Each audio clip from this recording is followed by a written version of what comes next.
a poor woman sold herself for one night. But she had no idea the man waiting behind that penthouse door was a billionaire who would fall in love with her before the sun came up. Emily Carter wasn't selling her heart. She was trying to save her mother's life. Every sacrifice she'd ever made had failed, every door had closed, and every prayer had gone unanswered. Now, with only hours left before her mother's life-saving surgery would be canceled, one impossible choice stood between hope and heartbreak. On the other side of the city, billionaire Alexander Harrington had spent years believing that money could buy almost anything, but never loyalty, never honesty, and certainly never love. Hidden behind unimaginable wealth was a man haunted by betrayal, carrying wounds no fortune could heal. When fate brought a poor woman and a billionaire together for one unforgettable night, neither of them realized they were walking into a secret that had been quietly shaping both of their lives for years. But why would a billionaire invite a poor woman he had never met? Why did someone know every painful detail about Emily's desperate situation? And what hidden truth would make that one night change not only their future, but everything they thought they knew about love, trust, and the past? Emily Carter stood outside St. Mary's Medical Center with an envelope pressed tightly against her chest. The paper inside weighed almost nothing, yet it felt heavier than the world. Printed across the final page was the amount she could never forget: $81,742.16. That was the remaining balance for her mother Margaret Carter's kidney transplant, and the hospital had given her only 48 hours before the donor kidney would legally be assigned to another patient. She closed her eyes, fighting back tears. "I'll find a way, Mom," she whispered to herself. "I have to." The automatic hospital doors slid open behind her as Margaret's nurse hurried outside. "Emily," the nurse called gently, "your mother is asking for you."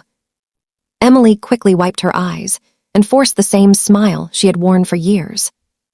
"I'm coming." Inside room 312, Margaret lay connected to dialysis equipment. Despite her pale face and tired eyes, she managed a warm smile. "You've been crying again," Margaret said softly. Emily laughed, pretending to adjust the blanket. "No, I'm just exhausted." Margaret reached for her daughter's hand. "You work too hard. I'll rest after your surgery." Margaret studied her daughter's face for a long moment. Mothers often recognized truths their children tried to hide. "My surgery isn't worth losing yourself." Emily squeezed her hand. "You're worth everything." Those words carried the weight of a promise made long before either woman realized how difficult life would become. 15 years earlier, Emily had been a cheerful little girl running through her father's auto repair shop, while Daniel Carter laughed as he chased her between old pickup trucks. The modest garage never made the family wealthy, but it gave them something money couldn't buy: security, laughter, and hope. Every Saturday, Daniel taught Emily practical lessons instead of buying expensive toys. He showed her how to change a tire, repair a leaking faucet, and keep her word even when it was painful. One warm summer evening, father and daughter sat on the hood of his aging pickup truck overlooking a quiet lake. "Do you know what real wealth is?" Daniel asked. Emily shook her head. He smiled and gently placed a grease-stained hand over her heart. "It isn't money. It isn't a big house. It's this." He tapped her chest lightly. "Character is the only treasure nobody can steal." She grinned. "I'll never lose it." "I know you won't." 3 months later, a drunk driver crossed the center line on a lonely highway. Daniel Carter never came home. The accident shattered far more than a family. Insurance investigators claimed key documents connected to the case had mysteriously disappeared, delaying compensation for nearly 2 years. By the time the legal battle ended, the repair shop had been repossessed, the family home had been sold to cover debts, and Margaret quietly accepted 3 low-paying jobs just to keep food on the table. Emily often woke during the night to hear her mother crying behind the kitchen door, believing her daughter was asleep. Those memories became the invisible engine, driving every sacrifice Emily made as an adult. At 24, she worked 3 jobs every day, cleaning offices before sunrise, serving customers in a neighborhood diner until late afternoon, and stocking supermarket shelves long after most of the city slept. Yet every paycheck disappeared into rent, medication, dialysis bills, and groceries. Across Chicago, life could not have looked more different. 40 floors above the city skyline, Alexander Harrington stood inside the glass headquarters of Harrington Global Holdings, a corporation worth billions of dollars. Luxury cars lined the private entrance below.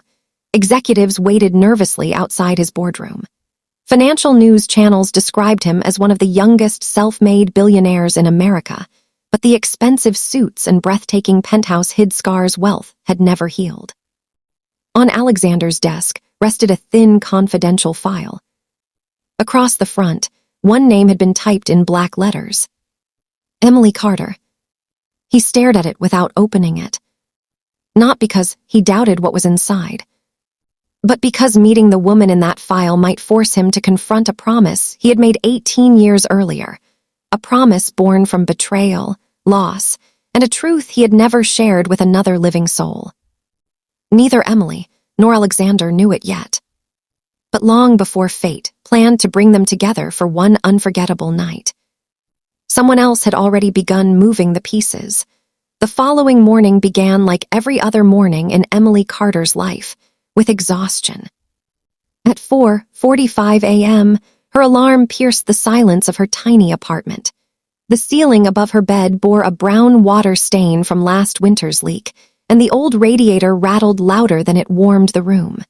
She reached for her phone and checked her bank balance. $143.82.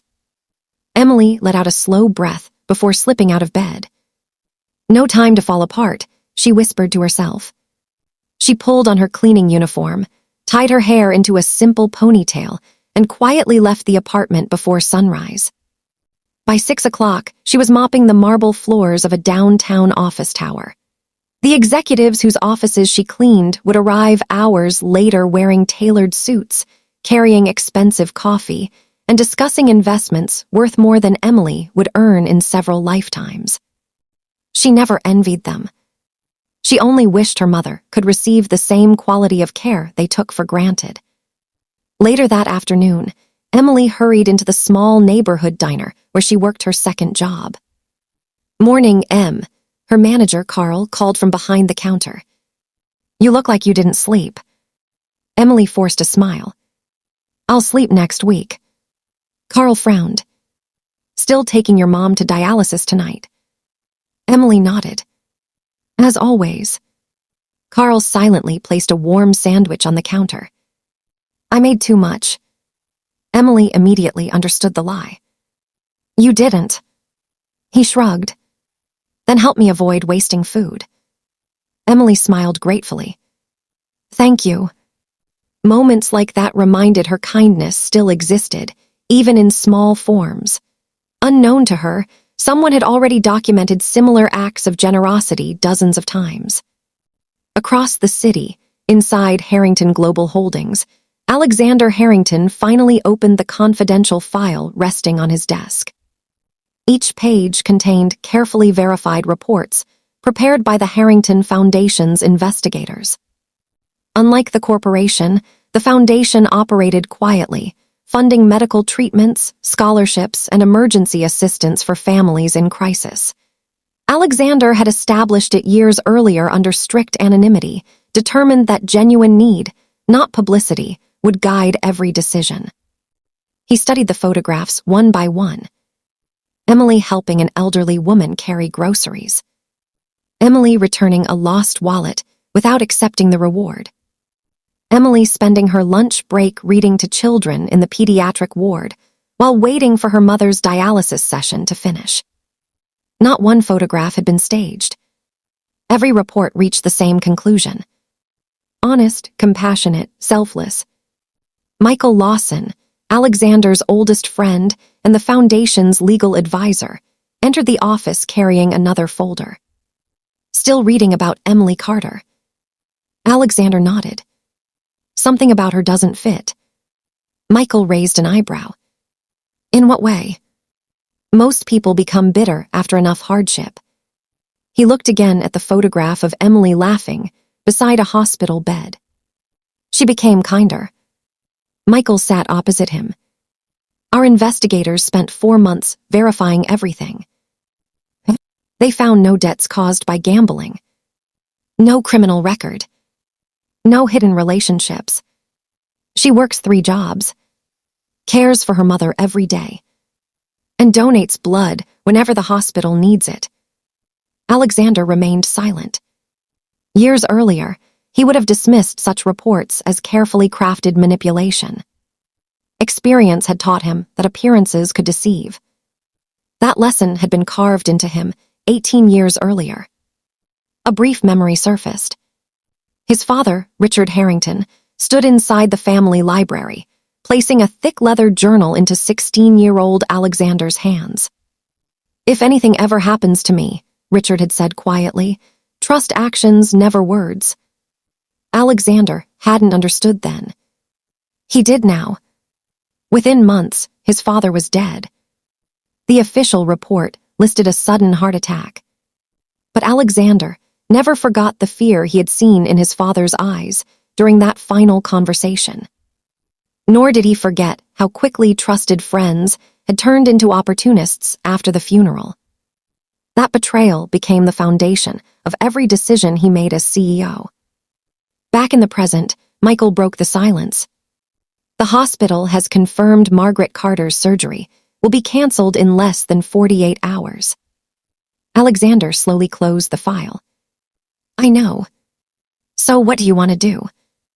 Alexander walked toward the floor-to-ceiling windows overlooking the city. Thousands of people hurried below, each carrying struggles invisible to strangers. Finally, he spoke. "I want to meet her." Michael looked surprised. "Personally?" "Yes. You've never met an applicant before." Alexander's reflection stared back at him in the glass. "Maybe that's exactly why I should." He pressed a button on his desk. A moment later, his executive assistant answered. "Yes, Mr. Harrington. Ask Victoria Graves to come to my office." Within minutes, Victoria entered. She had managed the Harrington Foundation for nearly 20 years and understood Alexander better than almost anyone. "You wanted to see me." Alexander handed her Emily's file. "I want you to contact Miss Carter." Victoria skimmed the first page. "What should I tell her?"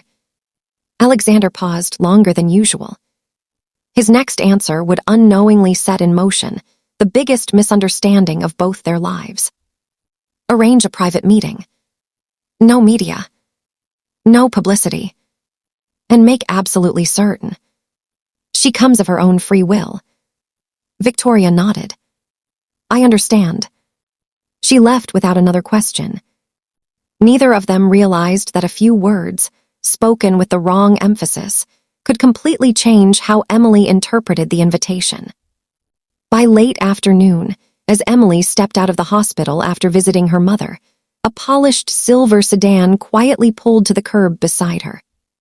The rear window lowered. Victoria Graves offered a polite smile. "Emily Carter." Emily hesitated. "Yes. My name is Victoria Graves. I believe I have an opportunity that could save your mother's life." Emily's heartbeat quickened. She had been praying for a miracle. She never imagined it would arrive looking so mysterious. Victoria stepped out of the silver sedan and opened the passenger door with calm professionalism. "No, this feels unexpected," she said. "Please, give me 30 minutes. If you don't like what you hear, I'll bring you right back." Emily hesitated, glancing toward the hospital where her mother was resting. Every instinct told her to walk away, but the image of the unpaid surgery bill refused to leave her mind. She finally nodded. 30 minutes. Sedan pulled away, carrying her into the wealthy part of Chicago, where towering glass buildings reflected the afternoon sun. Luxury boutiques, 5-star hotels, and exotic sports cars lined the streets, places Emily had only seen through bus windows while rushing between jobs. Victoria noticed Emily quietly staring outside. "Never been here before." Emily smiled awkwardly. "I clean offices downtown, but I've never had time to look around." Simple words lingered in Victoria's mind. They matched every report she had read about Emily: hardworking, humble, and painfully honest. The car stopped outside an elegant private office building. Inside, Victoria poured Emily a cup of tea before placing a sealed envelope on the table. "My client is willing to pay you $50,000. Emily's fingers froze. For what? One private evening. Silence swallowed the room. Emily looked down at the envelope as though it might disappear. "I don't understand." "My client values complete privacy," Victoria explained carefully. "You will spend one evening with him at his hotel suite. You will be treated respectfully. No photographs, no publicity. When the evening ends, you leave with $50,000. Emily's face turned pale. "So," she struggled to finish the sentence. "You're asking me to sell myself?" Victoria paused. She had been instructed to reveal as little as possible about Alexander's identity, believing discretion would protect both parties. She answered only with careful silence. Emily mistook that silence for confirmation. A painful memory suddenly flooded her mind. At 16, she had overheard two relatives arguing after her father's funeral. "If Margaret weren't so proud," one whispered, "she'd find a rich man instead of working herself to death." Emily had never forgiven those words. Now life seemed to be asking the same cruel question. Victoria quietly slid another document across the table. It was a copy of Margaret Carter's hospital invoice. "Know about your mother's surgery." Emily looked up in shock. "Do you know that? We investigate every person before making an offer." Emily's heart raced. Who was this mysterious man? Why had he chosen her, of all people, and why did it feel as though someone had been watching her long before today? Emily sat motionless, her fingers resting on the hospital invoice as if touching it could somehow change the numbers printed across the page. $50,000. It still wasn't enough to cover the surgery, but it would bring her closer than she had ever been. Victoria didn't interrupt the silence. During her 20 years managing the Harrington Foundation, she had learned that the hardest decisions were never made with words. They were made in the quiet moments when hope wrestled with pride. Finally, Emily spoke. "If I say no," Victoria answered honestly, "then I take you back to the hospital, and this conversation never happened. If I say yes, you'll receive half the money before tomorrow evening and the remainder after the meeting." Emily lowered her head. "My mother can never know." "Won't." Another painful silence followed. Emily remembered countless nights watching Margaret quietly skip dinner, pretending she wasn't hungry so there would be enough food for her daughter. She remembered worn-out shoes carefully repaired instead of replaced, birthdays celebrated with homemade cakes because presents were impossible, and winters when her mother secretly worked overnight shifts at a laundry after spending all day at the public library. Everything Margaret had sacrificed had been for Emily. Now it was Emily's turn. With trembling hands, she picked up the pen. "Not doing this for myself," she whispered. "Doing it for her." She signed. Victoria gently collected the contract but noticed tears sliding silently down Emily's cheeks. "I'm sorry life brought you to this decision." Emily forced a faint smile. "So am I." Across the city, Alexander Harrington stood inside his private office, watching the Chicago skyline disappear beneath the colors of sunset. Michael Lawson entered without knocking. Victoria just called. Alexander turned. "She accepted." Michael nodded. "She did." Alexander closed his eyes for a brief moment. Instead of satisfaction, an unexpected feeling settled over him. Guilt. "I didn't want desperation to influence her decision," he admitted quietly. Michael folded his arms. "Then why arrange it this way?" Alexander walked toward an old wooden cabinet that contained almost nothing except a faded leather journal. He carefully removed it. "My father kept this." Michael recognized it immediately. Richard Harrington's personal journal. Alexander opened to a page marked years earlier. Written in neat handwriting was a single sentence. "Character only reveals itself when someone has everything to lose." "Father wrote that 3 days before he died," Alexander said softly. "He believed people show their true selves when life gives them impossible choices." Michael looked at him carefully. "And you're trying to prove he was right?" Alexander didn't answer immediately. Instead, another memory surfaced.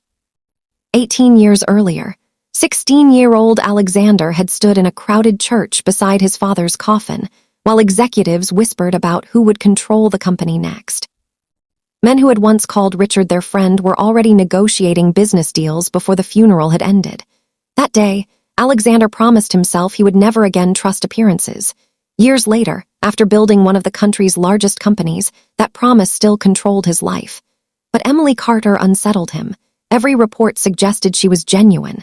Every investigator reached the same conclusion. Still, Alexander needed certainty, not because he wanted to judge her. Because he wanted to believe people like her still existed. Unknown to him, someone else had also learned that Emily had signed the agreement. Inside another office across town, Charles Bennett quietly ended a phone call. A cold smile crossed his face. "So," he murmured, "the game has finally begun." He opened a confidential file bearing Alexander Harrington's name, completely unaware that his own secrets would soon begin catching up with him. Neither Emily nor Alexander realized that their meeting had already attracted the attention of a man who intended to destroy them both. And before that unforgettable night arrived, someone would make sure it became far more dangerous than either of them expected. Emily arrived at St. Mary's Medical Center just before visiting hours ended. The signed contract weighed heavily inside her handbag, but the advance payment Victoria had transferred was already enough for the hospital to temporarily reserve her mother's donor kidney. For the first time in weeks, hope had returned, yet it came wrapped in shame. Margaret looked up from her bed and smiled warmly. "You look different today," she said. "Different how?" Emily asked, forcing a light laugh. "As if you've made a difficult decision." Emily froze for a fraction of a second before pulling a chair beside the bed. "I found a temporary opportunity." Margaret studied her daughter's face. "Is it honest work?" The question struck Emily like a knife. She remembered being 12 years old, helping her mother wash dishes after dinner. Margaret had gently told her, "Hard times never give us permission to stop being good people." That lesson had guided Emily through every hardship. Now she feared she had already broken it. Emily squeezed her mother's hand. "I'm doing what I have to do." Margaret smiled sadly. "I know, just promise me one thing." "Happens. Don't lose yourself trying to save me." Emily couldn't answer. Instead, she leaned forward and hugged her mother tightly, silently praying this wouldn't be the last embrace they ever shared. Across the city, inside the executive floors of Harrington Global Holdings, Charles Bennett stood alone in the company's financial archive. As chief financial officer, he possessed access to records no one else questioned. Hidden inside a locked drawer were decades of falsified transactions connected to offshore shell companies, evidence tying him to Victor Langford, the disgraced businessman who had once nearly destroyed the Harrington family. Charles removed his phone. "It's happening tonight," he said quietly. A gravelly voice answered from the other end. "Has the girl accepted?" "Yes." "Good." Victor Langford's lips curled into a smile. "Then Alexander will finally become vulnerable." Charles ended the call and looked toward the illuminated skyline where Harrington Tower dominated the city. He had spent years pretending to be Alexander's loyal executive while secretly waiting for the perfect moment to strike. Emily's unexpected appearance had created an opportunity neither conspirator intended to waste. Meanwhile, Alexander stood alone in his penthouse office, staring at Emily's investigation file one last time before closing it. He had no interest in buying affection or exploiting desperation. His purpose was far more personal, though even Michael Lawson still didn't know the entire truth. Alexander quietly slipped an old silver key into his pocket, a keepsake from his late father, and whispered to himself, "Please prove I was wrong about people." He nor Emily realized that before the night was over, the choices they made would awaken secrets buried for nearly 2 decades, and the first person to make a dangerous move would not be either of them.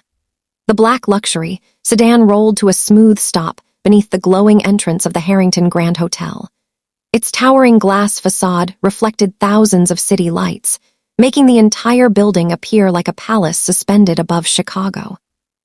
Emily had passed the hotel countless times on the city bus, but she had never imagined stepping inside. Victoria opened the door. "We're here." Emily stared at the entrance, her heart pounding. "This place must cost more for one night than my apartment does for a year," she whispered. Victoria offered a reassuring smile. "You don't have to be afraid." Emily looked down. "I'm not afraid of the hotel. I'm afraid of what comes after." Neither woman spoke as they entered the marble lobby. Crystal chandeliers illuminated polished floors, while a grand piano played softly in the distance. Wealth surrounded Emily from every direction, making her worn handbag and inexpensive shoes feel painfully out of place. Victoria led her into a private elevator that required a security keycard. As the doors closed, Emily finally asked the question she had been carrying all day. "Who is he?" Victoria hesitated. "My client values privacy." "He married?" "No, Old. No. Answered without hesitation. He has never harmed a woman. Elevator reached the penthouse floor. Victoria handed Emily a small garment bag. There's a dress inside. Wear it if you're comfortable. No one will force you. Emily entered the elegant guest suite prepared for her. The cream-colored evening gown was beautiful but simple, chosen with remarkable restraint. There were no revealing cuts or extravagant jewels, only quiet elegance. As she changed, she caught her reflection in the mirror. For a fleeting moment, she remembered being 18, standing outside her high school graduation. Her mother had carefully altered an old dress bought from a thrift store because they couldn't afford a new one. Margaret had smiled proudly and said, "You don't need expensive clothes to look beautiful. Confidence is the finest thing a woman can wear." That memory steadied her trembling hands. Meanwhile, several floors above, Alexander adjusted his cufflinks inside his private penthouse. His luxurious residence overlooked the entire city, yet it felt strangely empty. Every piece of furniture had been chosen for function rather than comfort. Awards, artwork, and expensive antiques filled the rooms, but almost no family photographs remained. Michael Lawson entered quietly. "She's here." Alexander nodded. "Has everything been prepared?" "Yes." Michael hesitated before asking, "Are you certain about this?" Alexander walked toward the window. "Spent 18 years believing genuine people don't exist in my world anymore." He slipped his father's old silver key into his jacket pocket, a habit he never abandoned before difficult decisions. If Emily Carter is exactly who everyone says she is, then tonight may prove my father was right. Neither man noticed that the encrypted security cameras monitoring the penthouse had just been remotely accessed. Inside another office miles away, Charles Bennett watched the live video feed appear on his computer screen. A slow smile crossed his face. "Now," he murmured, "let's see how easily trust can be destroyed." Back at the penthouse, Victoria gently stopped outside a pair of handcrafted oak doors. She turned toward Emily. "Whatever happens inside, remember that you are free to leave at any moment." Emily nodded, though her legs felt weak. Victoria quietly opened the door. Alexander Harrington slowly turned to face the woman who believed she had sold herself for one night. The moment their eyes met, everything changed. Emily remained frozen just inside the doorway, unable to take another step. The silence inside the penthouse was unsettling, not because it felt dangerous, but because it felt unexpectedly peaceful. The room overlooked the glittering Chicago skyline, yet there was nothing extravagant about it beyond its breathtaking view. A fireplace flickered softly, a dinner table had been set for two, and classical music played quietly in the background. Alexander Harrington studied the young woman standing before him. She looked nothing like the confident women who usually sought his attention at charity galas or corporate events. Her hands trembled as she clutched her small handbag. Her eyes were filled with fear rather than expectation, and despite wearing an elegant evening gown, she looked as though she wished she could disappear. He stepped forward slowly. "Good evening, Miss Carter." Emily lowered her eyes. "Good evening." Alexander noticed her voice shaking. "Please, have a seat." Emily remained standing. I don't really know how this works." Alexander frowned slightly. "What do you mean?" She swallowed hard. "I've never done anything like this before." For several long seconds, Alexander simply stared at her. Then the truth hit him. She believed she had been brought here to sell herself. His expression changed instantly. "What exactly were you told?" he asked quietly. Emily forced herself to answer. "That if I spent one night with you, my mother's surgery could be saved." A heavy silence filled the room. Alexander slowly closed his eyes. Victoria's careful wording had become a devastating misunderstanding. Without saying another word, he walked to the coffee table, picked up the confidentiality agreement, and tore it cleanly in half. Emily gasped. "You don't owe me anything," Alexander said firmly. "Not your body. Not your dignity. Nothing." Tears immediately filled Emily's eyes. "I don't understand." "I'm sorry," Alexander replied sincerely. "I wanted to meet you. I never intended for you to believe this." Emily's shoulders shook as weeks of fear, exhaustion, and shame finally overwhelmed her. She covered her face and began to cry. Alexander didn't move closer. Instead, he quietly placed the torn contract into the fireplace. It ends here. The flames consumed every page within seconds. Unknown to both of them, Charles Bennett watched the entire scene through the hacked security feed. His smile disappeared. "So," he muttered, "that wasn't supposed to happen." He immediately picked up his phone. "We'll need another plan." Victor Langford's cold voice answered. "Then make one." Charles glanced at the screen again as Alexander handed Emily a glass of water and respectfully kept his distance. For the first time in years, Charles saw something he hadn't anticipated. Alexander Harrington wasn't falling for a beautiful woman. He was beginning to trust one. And Charles knew trust could become the billionaire's greatest weakness. Back inside the penthouse, Emily slowly lowered the glass. Why did you really ask to meet me?" Alexander looked at her with complete honesty. "Because, after 18 years of believing kindness had disappeared from the world. Everyone told me I should meet the woman who proved it still existed." Emily stared at him in stunned silence. For the first time that night, she no longer saw a billionaire. She saw a lonely man carrying invisible scars that somehow felt painfully familiar to her own. Emily stood motionless, staring into the fireplace as the last fragments of the torn contract disappeared into glowing embers. The fear that had consumed her for 2 days slowly gave way to confusion. Alexander quietly poured another glass of water and placed it on the table between them. "Owe you an explanation," he said. Emily looked at him cautiously. "You don't owe me anything." "Do." He remained standing, deliberately keeping a respectful distance. "I asked Victoria to arrange a private meeting because I wanted to meet someone whose kindness had impressed my foundation." Emily frowned. "My kindness?" Alexander nodded. "My charitable foundation investigates hundreds of cases every year. Most people ask for help. Very few continue helping others while they themselves are struggling." Emily stared at him in disbelief. "You investigated me? For 4 months." Instead of sounding offended, she looked embarrassed. "I don't understand." Alexander walked toward the large windows overlooking Chicago. "Investigators watched you return a wallet with $2,000 inside. They watched you buy groceries for an elderly neighbor after finishing a 16-hour workday.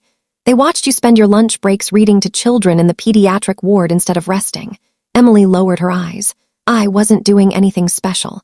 Alexander smiled faintly. "Exactly." His answer lingered in the room. For the first time in years, he wasn't speaking to someone trying to impress him. Across the city, wealth often attracted carefully rehearsed kindness. Emily's compassion had existed when no one appeared to be watching, a truth that had quietly separated her from everyone else Alexander had ever met. A memory surfaced in Alexander's mind. He was 16 again, standing outside the hospital room where his father had taken his final breath. Executives in expensive suits had promised to protect the Harrington family, yet within weeks, several of those same men had begun stealing from the company. Their polished smiles concealed greed, teaching Alexander that appearances could become the most dangerous disguise. That betrayal had shaped every business decision he made afterward. It had also built an invisible wall around his heart. Emily broke the silence. "If your foundation wanted to help, why didn't you simply pay for my mother's surgery?" Alexander hesitated. It was the question he had expected. "My father believed money solves problems, but character changes lives." He reached into his jacket and removed the old silver key Emily had noticed earlier. It belonged to him, carried it until the day he died. "Used to tell me that every meaningful door in life opens because of trust." Emily studied the worn key. "It looks ordinary." Alexander smiled sadly. "So did my father." Neither of them noticed that hidden cameras inside the penthouse were still transmitting every word to Charles Bennett. Charles leaned back in his chair, irritation replacing confidence. "Talking instead of destroying each other." Victor Langford's voice came through the speaker. "Then force them apart before they become allies." Charles nodded slowly. "I already have someone working on it." Back inside the penthouse, Alexander looked at Emily with quiet sincerity. "Miss Carter, I hope one day you'll forgive me for how tonight began." Emily met his eyes for the first time without fear. "I don't know if I can forgive tonight, but I can see you're just as lonely as I am." Simple words struck Alexander harder than any business loss ever had. For years, thousands of people had admired his fortune. She was the first person to notice his loneliness, and without either of them realizing it. That single moment became the first time Alexander Harrington's guarded heart truly began to fall in love. The atmosphere inside the penthouse had changed completely. The fear that had filled the room when Emily first arrived had given way to an unexpected calm. Dinner remained untouched, yet hours had passed as two strangers spoke honestly for the first time in years.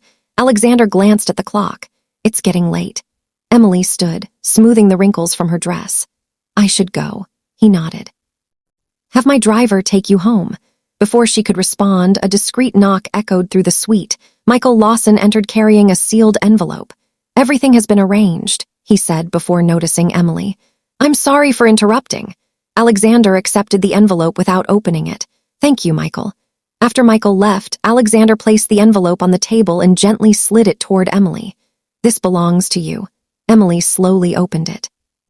Inside was a certified bank draft for $50,000. Her eyes widened. I can't take this. You've already earned it. Nothing happened. Alexander smiled softly. Something important did. She looked confused. You reminded me that kindness still exists. Emily immediately pushed the bank draft back across the table. I don't want pity. It's not pity. Then what is it? It's payment for your time, and an apology for the misunderstanding. Emily hesitated. She remembered every unpaid hospital bill, every sleepless night, every prayer whispered outside the dialysis ward. Accepting the money still felt wrong, yet refusing it might cost her mother the chance to live. Slowly, she accepted the envelope. Thank you. As they walked toward the private elevator, Emily noticed a large portrait hanging near the entrance. It showed the same man standing beside world leaders at an international economic summit. Beneath the portrait, engraved in polished brass, were the words, Alexander Harrington, founder and chief executive officer, Harrington Global Holdings. Emily stopped walking. Her heart skipped. She turned slowly toward Alexander. He finished the sentence quietly. The billionaire you were never supposed to know about tonight. She stared at him, speechless. The newspapers, television interviews, and magazine covers suddenly rushed back into her memory. Everyone knew the name Alexander Harrington. Very few had ever met him. You never told me. I wanted you to meet the man, before meeting the billionaire. Those words lingered between them. For the first time, Emily understood why the hotel staff, the security, and the extraordinary privacy had surrounded the evening. This wasn't simply a wealthy businessman. This was one of the most powerful men in the country. Meanwhile, across town, Charles Bennett received an urgent call from a tabloid reporter he secretly paid. Did you get the photographs? Charles asked. We did. The woman leaving the penthouse is clearly visible. Charles smiled coldly. Perfect. Tomorrow morning, the entire country will believe Alexander Harrington spent the night with a mysterious young woman. He ended the call and looked toward Victor Langford. Public scandal destroys trust faster than financial fraud. Victor nodded with satisfaction. Good. If the girl walks away now, the headlines will make sure she never truly leaves his life. Back at the hotel entrance, Alexander opened the car door for Emily himself. She paused before getting inside. I misjudged you. Alexander gave a faint smile.